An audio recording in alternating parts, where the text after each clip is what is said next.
Hello everyone! So this is Edmond, Mindaros Channel, isang content creator at gumagawa ng mga tutorials katulad ng PC, laptop troubleshootings, mobile device troubleshootings at marami pang ibang klaseng tutorials na sinishare ko dito sa aking channel.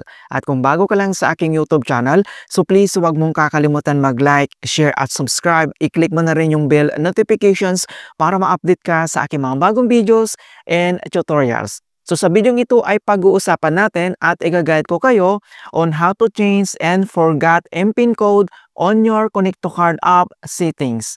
So ang MPIN code, isa itong personal security code na ginagamit sa pag-authorize ng transactions at applications dito sa ating Connect to Card app. So dito sa pag-modify ng MPIN code, kung necessary lang napalitan mo or nakalimutan mo yung MPIN code mo, pwede po yan. And then, ang settings kasi ni Connect to Card ay medyo masilan po yan mga kaibigan. Kung kinakailangan lang talaga na palitan mo or nakalimutan mo, then go ahead lang. And then, ilalagay ko sa description box ang iba pang other tutorials ko regarding dito sa bagong versions ni Connect to Card app. Kaya wag na natin patagalin at start na natin. So, ang next step ay kailangan lang tayong mag-login dito sa ating Connect to Card app and then i-click mo lang.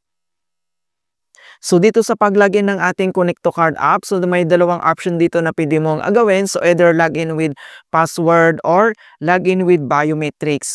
So since activated na yung ating biometrics, and then gagamitin natin dito. So ilalagay ko sa description box kung paano ba natin ito enable. So itap mo lang dito yung option na login with biometrics. And then makikita mo dito sa ating mobile screen na nakover na po siya ni Connect to Card para sa ating account security. So authentications required, verify your identity, scan your fingerprint. So itatap mo lang yung fingerprint mo dito sa mobile screen kung ano yung na-register dyan na fingerprint mo para ma-access agad natin. Ayan. So makikita mo dito na super bilis lang ma-access yung account kapag naka-enable na dito yung biometric. Hindi mo na kailangan i-enter pa dito yung username and then yung password mo. Lalo na kung ikaw ay makakalimutin, kaya dapat enable mo na yan. Okay, so since na-open na natin dito yung ating Connect to Card app homepage profile, so dito lang sa baba ay kailangan mo nang itap dito yung profile na makikita dito sa bottom right corner. I-click mo lang. And then dito na sa ating profile menu settings. Then next step, kailangan mo lang i-select dito yung settings. Okay?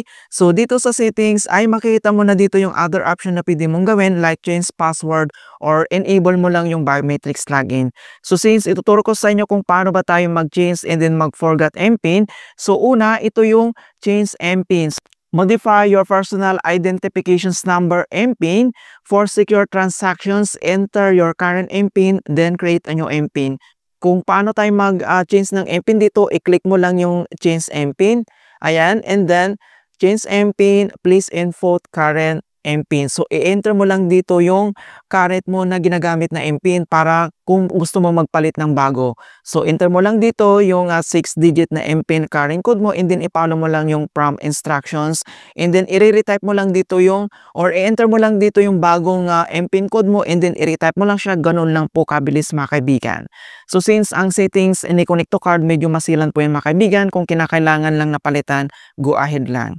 Alright, and then yung pangalawa naman, ito yung forgot MPIN. So reset your forgotten MPIN to regain access to your account. Verify your identity through the registered mobile number to reset your MPIN. So isasend lang doon yung code sa register na mobile number natin dito sa ating Connect to Card account. So itap mo lang dito yung forgot MPIN. Okay, so makikita mo na dito yung forgot MPIN. To proceed, a 6-digit one-time PIN will be sent to your registered mobile number. So magsisend si Connect to Card ng one-time PIN na gagamitin mo, 6-digit yan doon sa mobile register mo and then i-follow mo lang dito yung prompt instructions.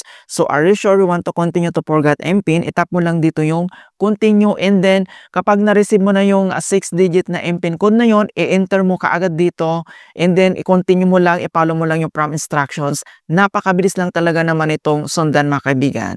Okay, so paalala lang, ang settings ni Connect to Card medyo masilan po yun mga kaibigan.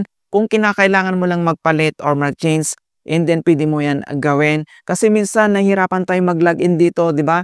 Na-experience na yung logging error, laging hindi na maka-access dito sa ating account dito sa Connect to Card.